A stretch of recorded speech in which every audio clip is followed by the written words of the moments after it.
Fellas, we talked about all the Dynasty landmines that we are most eager to trade, flip, avoid. We do need to tell people about some players they can actually go draft. Okay? So we know you're not going to be drafting Deebo Samuel, but who should they be drafting? Let's each give the audience, the player profiler audience, one player they must draft in Dynasty startups, trade for in Dynasty this season. For me, it's easy. Tyjae Spears. Tyjae Spears is my guy. Flag planting Tyjae Spears. Tyjae Spears is this year's James Cook, this year's Rashad White, this year's guy who goes from a productive rookie season to a massive year two season. I think Tyjae Spears can finish as a top 15 player at the running back position. And I think what you have to pay for Tyjae Spears does not mark up to the production you're going to get and the upside that he presents. I love it because, I mean, how many times they've wanted this player for a long time. Going back to Deion Lewis, they brought in Deion Lewis and they were like, you're going to catch the passes and you're going to do the running. Didn't work out. And they've tried it how many times with Julius Chestnut and whatever, and it just never hit. And then this time, I think it did. Hassan Haskins. I think this time, the fact that he was able to carve out part of a role at all with the king in town means that he's at least an NFL viable running back, right, Matt? Oh, yeah. Mine is Roshan Johnson, so I'm going to take Theo's theme of the undervalued running back heading into 2024. Roshan Johnson, 34 catches. So I just like to do some simple back-of-the-napkin math.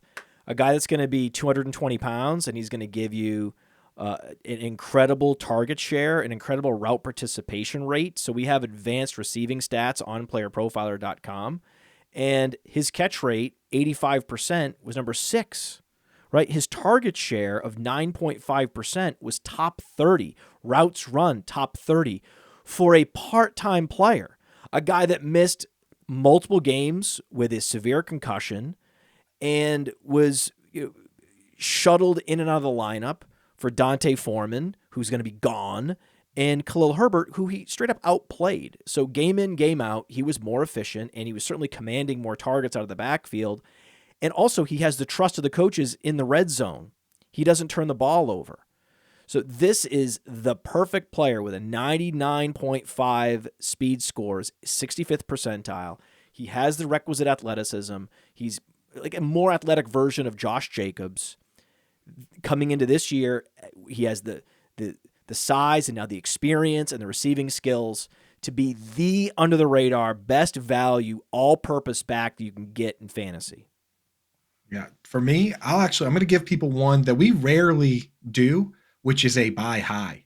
I'm saying the steam is rising and I'm hopping on the steam and I'm riding it, right? Everyone wants to do the buy lows. I say go out and pay the extra. And if the person loves this player, love him more. Pay even more on top.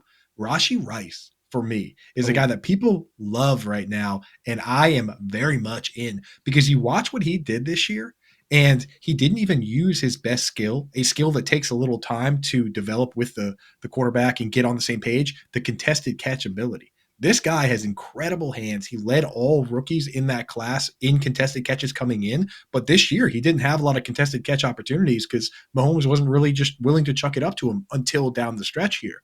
Right? This guy has the hands and the ability that he could end up being a Keenan Allen or DeAndre Hopkins type, where his body positioning and his contested catch ability with Patrick Mahomes, that type of skill set not only leads to big upside, but they age as well. Those guys play for a long time. Anquan Boldin was flat out, straight up slow.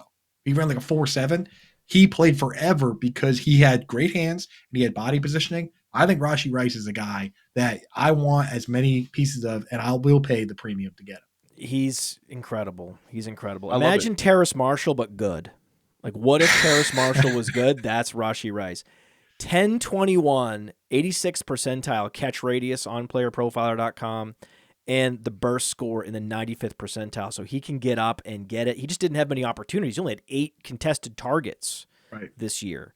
So that's the thing. He was relied upon for yards after the catch. You go to Player Profiler and you just look at 2 stats. Look at target separation and yak, right? Now, I know he had a bunch of drops. He's also a rookie, right? So he has a lot to work on in the offseason, especially with strength. strength in the hands, strength in the upper body. That's coming. He has the explosiveness already. You can build strength. If someone's strong and need to build explosiveness, you're out of luck in the NFL. But you can go the other direction.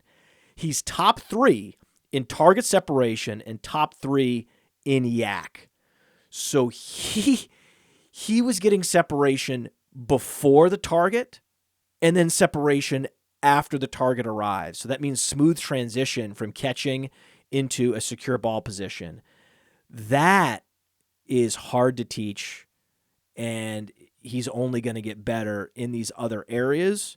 And Travis Kelce's only getting older, and all the investments they've made, with the exception of Rashee Rice, have been the quintessential busts. Sadly, Sky Moore is a bust, though he was very productive in college. Kadarius Toney, if you look up bust in the dictionary, you'll see his picture.